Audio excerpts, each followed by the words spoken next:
Hello everyone. हम पढ़ेंगे complex compounds और coordination compounds. A central metal atom bonded to a group of molecules or ions is a complex. It is known as metal complex.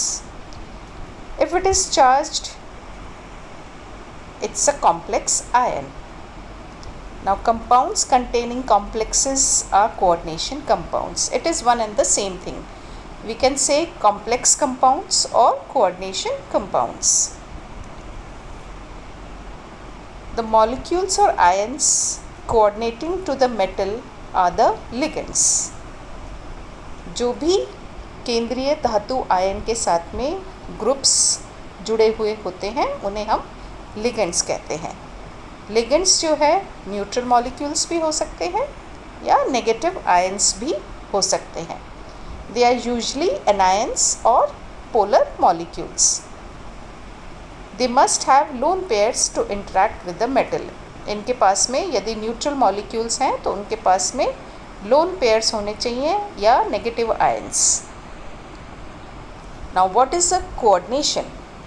When an orbital from a ligand with lone pairs in it overlaps with an empty orbital from a metal. इसे हम क्या कहते हैं? इस प्रकार का जो बंध बनता है उसे हम कहते हैं कोऑर्डिनेट कोवेलेंट बॉन्ड, उपसह संयोजक बंध।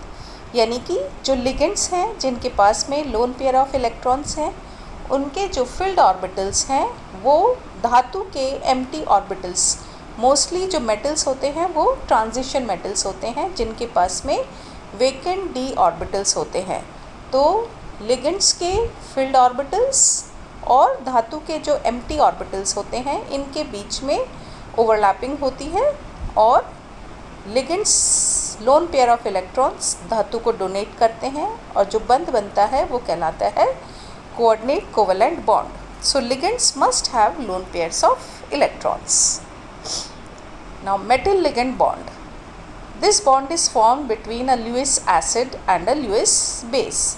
यहाँ पर जो लिगेंड्स हैं वो तो लुईस बेस की तरह काम करते हैं क्योंकि उनके पास में लोन पेयर ऑफ इलेक्ट्रॉन्स हैं, नॉन बॉन्डिंग इलेक्ट्रॉन्स हैं, और जो धातु है वो लुईस एसिड की तरह बिहेव करता है क्योंकि उसके पास में एम्प्टी ऑर्बिटल्स होते हैं और इन ऑर्बिटल्स में वो लोन पेयर ऑफ इलेक्ट्रॉन्स जो कि लिगेंड्स डोनेट कर रहे हैं उन्हें एक्सेप्ट कर सकता है। Now the oxidation numbers. Knowing the charge on a complex ion and the charge on each ligand, one can determine the oxidation number of the metal. जब हम coordination compounds पढ़ेंगे तो कुछ चीज़ों की जानकारी होना हमें आवश्यक है, जैसे कि ऑक्सीडेशन नंबर। ऑक्सीडेशन नंबर हम कैसे कैलकुलेट कर सकते हैं? यहाँ पर जो एग्जाम्पल आप देख रहे हो ये है टेट्रा अमीन कॉपर कॉम्प्लेक्स है आयन, इस पे चार्ज है +2। यदि हमें इस कॉम्प्लेक्स कंपाउंड में, इस कॉम्प्लेक्स आयन में कॉपर की ऑक्सीडेशन स्टेट कैलकुलेट करना हो तो हम क्या करेंगे? उसको तो लिखेंगे x +4 लिखा हुआ है इंटू 0। 4 मीन्स लिगेंड्स कितने लगे हुए हैं धातु के साथ में। यहाँ पर आप देख सकते हैं कि जो अमीन है 4 अमीन ग्रुप्स जो हैं धातु के साथ में लिगेंड्स की तरह लगे हुए हैं। 0 क्यों लगाया है? क्योंकि ये एक न्यूट्रल लिगेंड है और NH3 के ऊपर कोई आवेश नहीं होता। इज इक्वल टू +2 जो पूरा कॉम्प्लेक्स है इसके ऊपर +2 चार्ज है।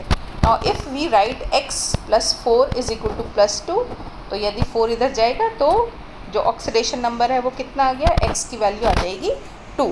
तो इस तरह से जो भी केंद्रीय धातु आयन है उसकी ऑक्सीडेशन नंबर इस तरह से हम कैलकुलेट कर सकते हैं। Second thing, oxidation numbers. यदि हमें ऑक्सीडेशन नंबर पता हो तो जो भी कॉम्प्लेक्स है उसके ऊपर यदि हमें चार्ज कैलकुलेट करना हो वो भी कैलकुलेट किया जा सकता है। जैसे यहाँ पर आप एग्जांपल देख रहे हैं क्रोमियम, जो रोमन न्यूमरल्स में 3 लिखा हुआ है, इसका मतलब इसका ऑक्सीडेशन नंबर 3 है। इसके साथ में 2 तरह के ग्रुप्स लगे हुए हैं, वाटर H2O जो कि 4 हैं और न्यूट्रल लिगेंड है, दूसरा है Cl2, 2 लगे हुए हैं। अब यहाँ पर हमें ऑक्सीडेशन नंबर पता है, हमें इस कॉम्प्लेक्स के ऊपर चार्ज कैलकुलेट करना है। तो हम क्या लिखेंगे, +3 लिखा क्योंकि इसकी ऑक्सीडेशन स्टेट +3 है, +4 क्योंकि 4 H2O ग्रुप्स लगे हुए हैं लेकिन इनके ऊपर आवेश 0 है इसलिए अपन ने इंटू 0 कर दिया, +2 2 Cl ग्रुप्स हैं और एक Cl के ऊपर -1 होता है इसलिए -1 लिखा, इज इक्वल टू x। हमें x कैलकुलेट करना है यानी इसके आवेश कैलकुलेट करना है। सो इसकी वैल्यू कितनी आ जाएगी, +1 हो जाएगी क्योंकि जब +3 +4 into 0 is 0, +2 into -1 is equal to how much, -2। So +3 -2 is equal to how much, +1। तो x की वैल्यू कितनी आ गई, +1। यानी ये जो पूरा संकुल है इसके ऊपर जो आवेश है वो है +1।